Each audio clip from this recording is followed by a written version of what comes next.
Pedágio de 50% ou pedágio de 100%? Qual o melhor caminho para buscar o benefício mais vantajoso de aposentadoria junto ao INSS? Bom, meu nome é Thiago Rodrigues, eu sou um advogado previdenciarista e este aqui é o canal Imersão Previdenciária. Se você gosta de consumir conteúdos que envolvem a matéria do direito previdenciário, se inscreva no nosso canal e ative o sininho. Aqui você vai receber conteúdos diários falando sobre expectativas de aposentadoria, sobre regras de transição, matérias pertinentes que envolvem o direito previdenciário na vida de você, contribuinte. Bom, antes de tudo, você precisa compreender como funciona a regra do pedágio. Pois quando se fala em pedágio, os segurados ficam meio perdidos, eles não sabem na prática como se aplica essa regra, o que é de fato o tal do pedágio. O pedágio nada mais é do que uma fórmula, o tempo restante mais o tempo adicional. Assim eu encontro o meu pedágio. E como eu faço isso na prática? Bom, primeiramente você tem que somar todo o seu tempo de contribuição e ver quanto de tempo você atingiu até 13 de novembro de 2019. É o tempo somado até esta data que vai definir qual regra de pedágio que você vai se encaixar melhor. Bom, nessa situação, como eu disse no vídeo anterior, onde eu comparei o direito adquirido com o pedágio de 50%, pois eram regras semelhantes, agora o pedágio de 50% comparado à regra de transição do pedágio de 100% já é bem distinta a fórmula de cálculo. E os requisitos também já são outros. Bom, se eu tenho 33 anos e um dia homem ou 28 anos e um dia mulher até 13 de novembro de 2019, eu estou me enquadrando, no pedágio de 50%, pois faltavam menos de 2 anos para preencher o tempo de contribuição necessário, o qual não exigia uma idade mínima, a famosa aposentadoria por tempo de contribuição, que para o homem era 35 anos de contribuição e para a mulher 30. Bom, se faltava mais do que 2 anos para eu completar o tempo de contribuição lá em 13 de novembro de 2019, eu já estou me excluindo da regra de transição do pedágio de 50% e me enquadrando nas demais regras. E neste caso aqui hoje nós vamos falar da regra do pedágio de 100%. Ou seja, se eu tinha homem 32 anos de contribuição quando mudou a legislação, quanto tempo faltava para eu atingir 35 anos? 3 anos. Ou seja, o tempo restante era 3 anos.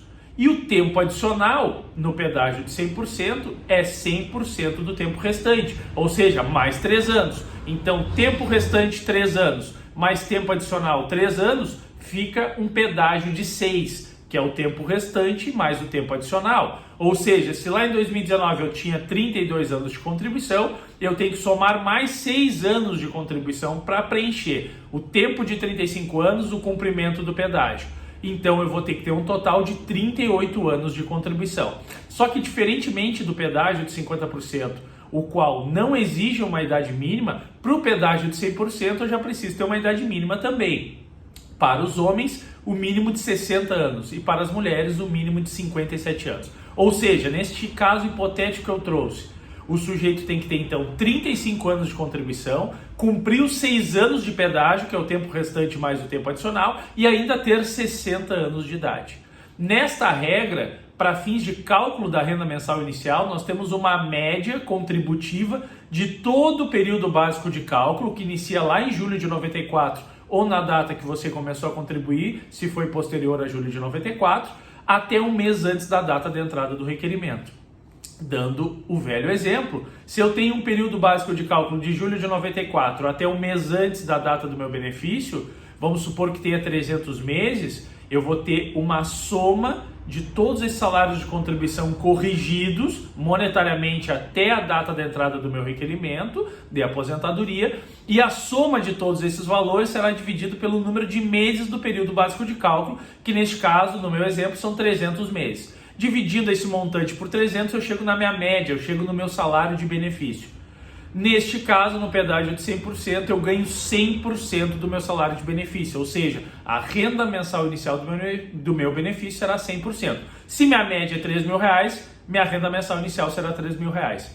Se minha média é R$6.000, minha renda mensal inicial será de R$6.000. Ou seja, não há redutores que impliquem já numa perda inicial diferente do pedágio de 50%, que por mais que possibilite buscar a concessão do benefício sem ter uma idade mínima, ele ainda acaba aplicando o fator previdenciário. O fator previdenciário ele só sobrevive nas regras de transição na do pedágio de 50%. Nas demais regras não existe fator previdenciário. Mas nesta regra, como ela se assemelha muito à regra anterior prevista na Lei 9876 de 99, existe sim ainda a previsão do fator previdenciário. Ou seja, meu pedágio na regra de transição do pedágio de 50% é tempo restante mais tempo adicional, só que lembrando que eu tenho que estar a menos de 2 anos. Vamos supor que eu tinha 34 anos de contribuição quando mudou a lei em 13 de novembro de 2019. Ou seja, faltava 12 meses para que eu viesse a completar os 35. Logo, meu tempo restante era 12 meses. Mas o meu pedágio de 50%, que é o tempo adicional, será 50% do que estava faltando, do restante. 50% de 12 meses é 6, ou seja, faltará 12 meses do tempo restante, mais 6 meses do tempo adicional, que dará 18 meses para ser cumprido. Aí eu terei que ter 35 anos de contribuição, cumprir 1 ano e meio de pedágio e não tenho uma idade mínima. Porém, a minha média aritmética é afetada pelo fator previdenciário.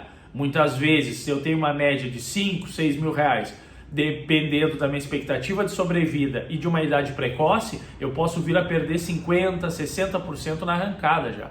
Então isso é muito grave e tem que ser analisado, pois é desta renda que no futuro você vai sobreviver.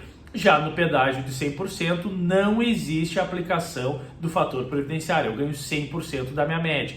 Bom, e o descarte de contribuições previdenciárias nessas duas regras? Bom, existe essa previsão. O artigo 26, parágrafo 6º da Emenda Constitucional 103 de 2019 prevê que eu posso descartar os menores salários de contribuição para elevar a minha média contributiva.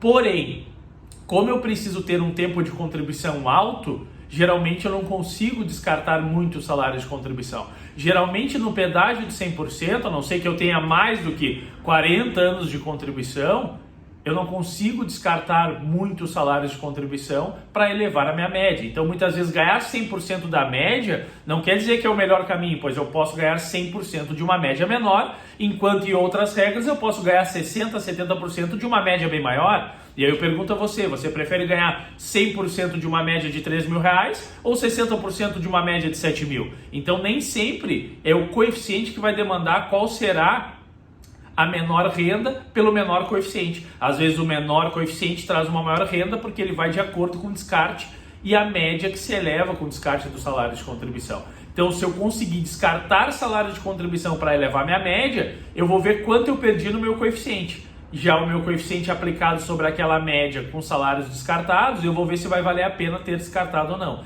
Tanto no pedágio de 100% quanto no pedágio de 50%, eu tenho que ter no mínimo 35 anos de contribuição, mais o cumprimento dos pedágios. Ou seja, nem sempre é possível descartar tantos salários assim. Lembrando que o novo divisor mínimo pós 5 de maio de 2022 é 108 meses de contribuição. Então, no mínimo, dentro do período básico de cálculo de julho de 94 até um mês antes da data da entrada do requerimento, eu tenho que ter no mínimo 108 meses de contribuição para cair no cálculo da média aritmética, sem ser afetado pela divisão do novo divisor mínimo, que hoje é melhor do que antes, porque antes de 13 de novembro de 2019, o divisor mínimo era 60% do período. Então, neste mesmo período, de julho de 94 até 2019, por exemplo, era 180 meses, era 15 anos o divisor mínimo.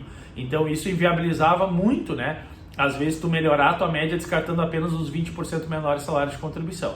Mas, então, se você está próximo de preencher os requisitos, ou até mesmo já preencheu, mas não requereu o benefício de aposentadoria, busque um advogado previdenciarista de sua confiança, faça análise de um planejamento previdenciário, não só comparando o pedágio 50% com o pedágio 100%, mas também com as demais regras, verificando se há necessidade de fazer mais investimentos na previdência ou se é momento de não investir mais porque vai gerar prejuízo, e aí sim é possível comparar. Lembrando que o pedágio, agora você não esquece mais, é tempo restante mais tempo adicional. Eu vejo quanto tempo restava para fechar o tempo que eu preciso. Se eu sou mulher, eu precisava ver quanto tempo restava para 30 anos. Se eu sou homem, eu precisava ver quanto tempo restava para 35.